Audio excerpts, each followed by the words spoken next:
Oh, I got it through the trees as well. Yeah. Hello and welcome to this DEFCON2 Warno 2v2 tournament. We're in the qualifiers, and today we've got one of the favourite teams to win the tournament, VAB T-20 Eternal, consisting of Tryberius Hardcore, a top player, and Darricks, who balances the game. So he's paid by Eugen to balance the game, and I think it's good that he's in these tournaments. Last time when he came third, I think it was, he gave up the prize money. So the prize money in this tournament is the one that he should have won last tournament. It's like $89 or something he put in. And, I put $50 in, and that's the money that you contribute to this channel being reinvested into the project. I do embezzle some of it. But yeah, so thank you. By watching these videos, you are contributing to the channel, and the channel is contributing to the tournament, so you are helping out. And they're playing 39Y, 35Y, and they're up against Swinsurgent, and they're playing 11 easy and 24th. So we'll see what happens here.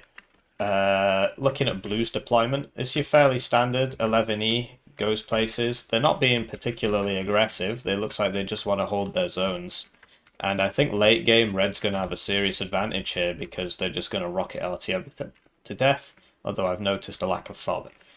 Whereas Blue do have a FOB, but they don't get as good rocket RT, so we'll see. Yeah, so just your standard. Okay, so 11E is going to try and get in here at the start to get that early tick, and then that's going to be backed up by the 24th player who's bringing his Bradleys, his Chaparrals, and his CV Abrams.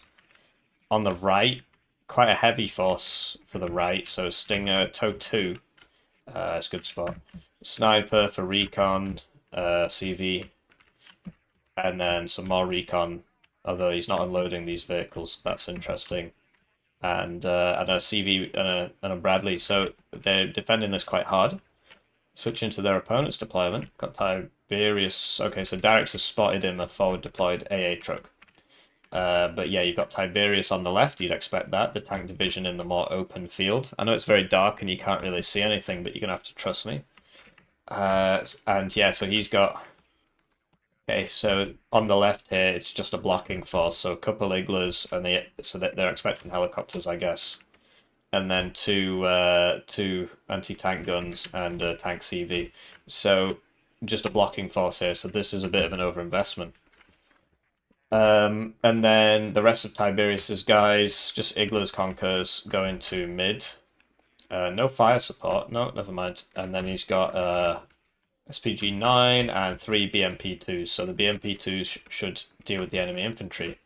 And Razvedka Saperi, so satchel charge recon inf. Over here, you got the Darricks deployment here, and all his stuff's forward deployed, and he's relying on Tryberius to help him late game. So this is something you very rarely see. So these are 20-point LMG teams or MMG teams. And basically, they're not very good, but all he's doing is he's just trying to buy time and saturate the front line with units. And these are very cheap. Okay, they're quite cheap. And they get there fast. So he's just going to put these here. And basically, that will give Blue second thought, because Blue won't be able to run across this field with infantry. They'd have to unload here. And so he's got some satchel charges, 4 of those, regular infantry there. Only one Metis, and he's put it there, so that will block stuff coming down this road, but people tend to use this road. So that's quite... I would bring more Metis, but fair enough. 3 snipers, so 1 there, that's a good spot. 1 here, I guess he's going to move it up later, and 1 here, which is a decent spot for recon. And then 2 CVs, 1 in Alpha, and 1's going to drive around to India and then presumably Charlie. Okay, so this is actually a 50 cal, or Russian 50 cal equivalent, and he's going to put that there, and then get the BTRD, which is a grenade launcher, to here to also help out with the anti-infantry, and 2 BMD2s, which are on the right, and he's just going to leave them on the road to fire ATGMs down the road at anybody coming down the road. So really strong deployment from these players, and you'd expect that. I also missed out this rocket heli, so this carries a lot of rockets. It carries 128 plus 64 rockets. That's a what, 132, 192 rockets? The calculator up here. 64 times 3. Should really know this. 192. What did I say? 194? No, I think I said 192, so I was right. So, you know, remember to leave a comment in the comment box saying, "Oh, you're really good at maths, Hippie," because I am. I mean, I'm doing a full-time PhD. I'm really smart. Don't do a PhD. Worst decision of my life, honestly, unironically. So that's the deployments, and before we slip into existential dread, we'll cast the game. So they're off, and it's time to thank the generous channel members. They get the names on the screen, they get exclusive videos, they get the videos early, and this funding model means that I don't have to worry too much about ad revenue, which means I can cast games from no-name randoms who I've never heard of before, like Darricks Tryberius Hardcore, as opposed to casting important players who everybody has heard of, such as Insurgent and Swindedad, or Swinedad. I mean, it's probably supposed to be Swinedad, but it's just too much like Trinidad and Tobago that I got to go for Swinedad there. So there you go. So the Paris Marine, they should just push through. They should just push through. And they are, because these don't have AT. So he's panicking a little bit. He needs them in the buildings as fast as possible. And okay, here comes the rockets. Oh, but it gets hit by the Mirage. It gets tagged by the Cub, though, so the Mirage is out, but this thing is now going to die because the VLRA's got it. And these Paris Marine, they need to get through this town as fast as possible. The PKMs are putting on some serious deeps. But the problem is, as soon as these BMP2s show up, if these guys aren't in a position to hit that, they're going to have a really rough time. And Red has the advantage because they've gone for the forward-deployed CVs. So Weasel purchased for the Cub. I don't know about that. I would prefer more infantry units. But yeah, okay, so it gets a missile off on the Cub, maybe? No, it didn't, because the Cub got switched off. And there you go, so good bombing run from Red. They get the Paris Marine, which is sort of what they were after. And now Blue has lost their foothold in here. So now it becomes a more stationary game, but because of Blue's inability or indecision, or decision-making ability or decision-making inability, they've not bought the CVs there. So Red have the advantage in points, which means Blue's got to push for the rest of the game, which is really not what you want to be doing as NATO into divisions with grads. So that was a wild opener. Red on a bit of an advantage here. SPG-9 teams doing well. Just hitting... SPG-9 teams are actually pretty useful on this map. Recoilless rifle teams, because you look at the distances involved. It's just like the perfect distance to hit that infantry. And, you know, these PKMs, they did their job, which was just to sit there. Darricks using the MiG-27 HE, which is... you don't see that very often. Because the enemy can move out of the way if he chooses to, because it's a high-altitude bomber. But in this case, he just didn't notice. And he does actually get out there, because one of the chaparral shots missed. And the pivot is not what it once was. So Minstrel's purchased, and it looks like Darricks has noticed that there's nobody in front of him here.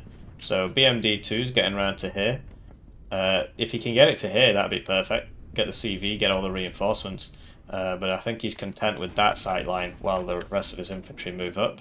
He's got one AA for the Gazelle Hot 2, and he can always buy planes.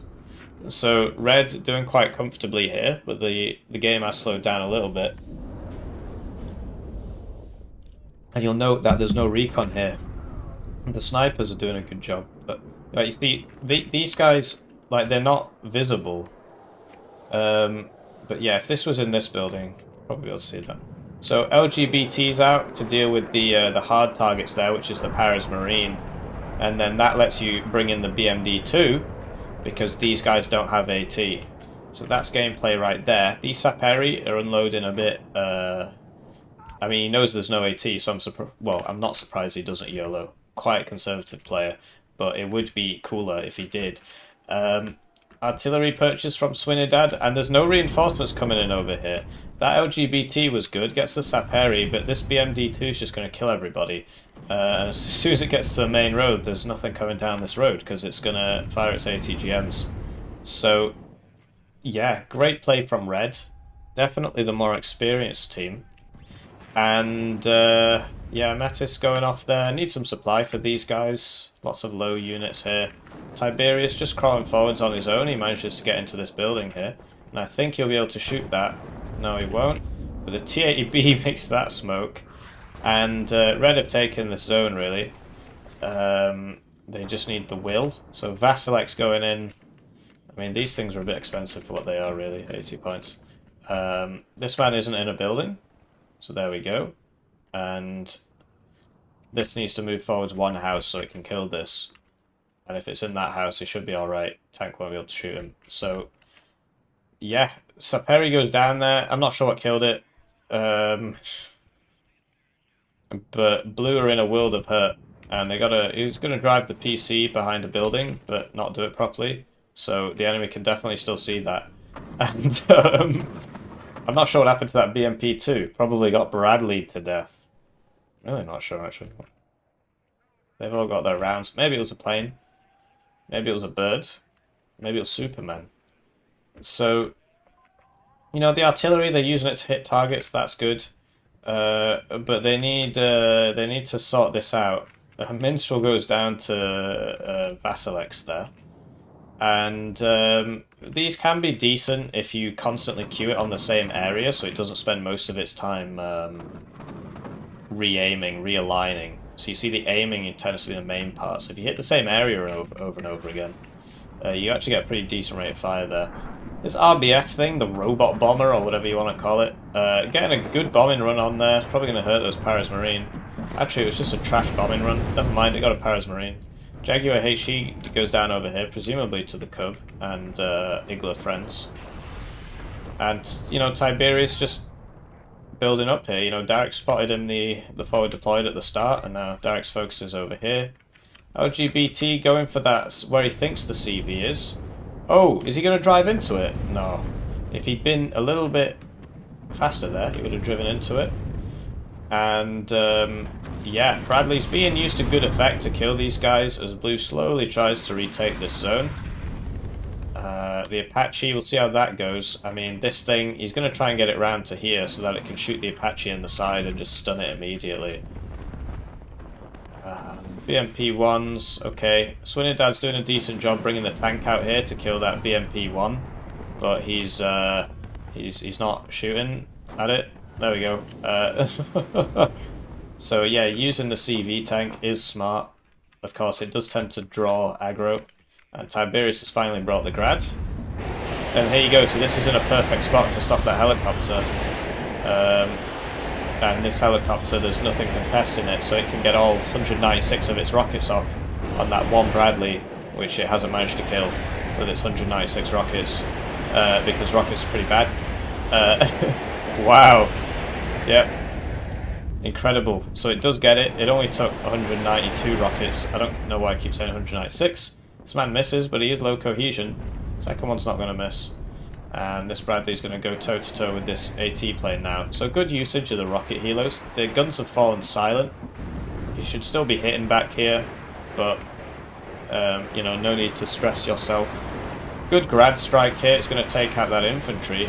This motor stroke is probably not going to survive, though. And the Bradley, you know, you need to put a Bradley in here, and then that can do some shooting from the trees. Right here, it's really not doing anything at all. And we see a lot of Blue dying as Red continues its inexorable advance. I believe that's a word. I'm now going to Google it while we watch the Vasilex come in here. Inexorable. Impossible to stop or prevent. Yeah. You know, I used to be a really well-read person, but now I'm just a pleb. But I remembered that one. So LGBT's going in on that thing, but like, I think the Apache died. I think a plane came and killed it while it was stunned from the thingamabob. So that Mirage, I'm not sure where it was going, but it's not coming back for a while. And Swindedad has done a decent job of stopping Tryberius from getting in here. Despite the disadvantages he suffers, such as probably having 1,000 less games than his opponent, and T80BVs really do beat Meep Abrams. So, yeah, that guy's probably not going to make it. So now I would hit that. Yes, he is. He's beating me to it. He's already aiming it up, which makes you think, Why didn't he get the Bradley out of there? Meep Abrams went down to the T-80Bs, I think. Two T-80Bs. Interesting decision to bring T-80Bs instead of BVs. There's not really that much difference between them, and the difference is that the B can be bought at a rate of 1 a minute. So I guess if he knows he's only against Meep Abrams, then you bring the B. But if you go into a ranked game, you don't know what you're going to be against. And Darricks is doing a really good job of putting these bundles of sticks on the sides here to stop all the reinforcements. Would love to see, like, you know, one here, if he can get there. Like, because he's got the Desant Niki, and I've noticed that he's got no desire to just send a unit into here, although presumably the sniper would shoot it. He just wants to take this zone first, but it gets harder and harder for him the closer he gets to the back, because this is the enemy spawn, whereas his spawn is all the way back here. So he buys the 4th Vasilek, but he's having trouble keeping them supplied. They are pretty hungry. A 3rd Vasilek. They are pretty hungry. Tryberius is beginning his attack here. He's got the fire support, and Insurgent, you know, he's ran out of fire support, so it's just infantry. So they're all dying, Insurgent and swindedad. So they're trying to bring some Bradleys up, but the thing is that these guys get ATGM, so... and they can survive a Bradley shot. This guy's got his rockets back, LGBT's out, gets hit by a Cub, but it does get a T-80B. And we hear the grads going off now. Tryberius is putting a grad here. That's a great spot for a grad. It's going to kill that CV, and it's going to stun up all these reinforcements. Look at that. So, you know, Insurgent, he unloaded his stuff, but swindedad, he didn't. So he loses a lot of guys there. Blimey. And you see bombing runs from Darricks here. Triple bombing run there. Missed the minstrel. To be honest, it was a bit overkill, because the grad basically got everything already. But, you know, why not? And this is a very overlooking game to me, so we're going to speed it up a little bit. See, Tryberius gets back in here. There's nothing to stop him apart from LGBTs. So that LGBT goes down there to the triple manpad and chaparral combo. Oof. And this CV is now threatened. The Bradleys really need to stay there, because if they get into gun range, yeah, that's going to happen. So... you know, swindedad, he's got another CV in here. Presumably the Vasileks are about to go off on him. Yeah, so you see how much damage these Vasileks do there. Really, really powerful tool. Should definitely cost 80 points. This is 3 Vasileks firing, and it did literally nothing. Oh, he did 1 pip of damage there. Wow. And keep in mind that we're playing on 3 times speed here. So, yeah, Vasilek really not very good. But Tryberius has taken this zone, and then he swept through this zone, so it's a +10 now to the boys in red. You know, great play from swindedad and Insurgent. They are up against an extremely strong team here. One of the favourites to win the tourney. My money's on either them or Blitzpaw. But I think these guys will beat Blitzpaw because their coordination's better. We're now up to a +15, soon to be a +17, so... a bit of a stomp, but I hope you, from the game, I hope you got some ideas, right? You're like, oh, so this is the right way to do things. These are some mistakes. This is how you can punish some of the mistakes that I've made. So yeah, Darricks, he doesn't, basically he just constantly plays on alt accounts. I don't know why, but he does have a lot more games than one. And Tryberius ranked 23 with 72 games. Swindedad comes up with my profile, and Insurgent has had some ranked games, quite a few ranked games, but yeah, definitely just outclassed by these machines, and I think they put up a good fight. I really do. So please do leave a comment. It helps with the engagement. It makes the videos get recommended to more people by YouTube. If you can't think of anything to say, just type GG or BG. And, you know, do let me know what you think. I think this is useful for you to see, because you can see, oh, so that's how a red player beats a blue player.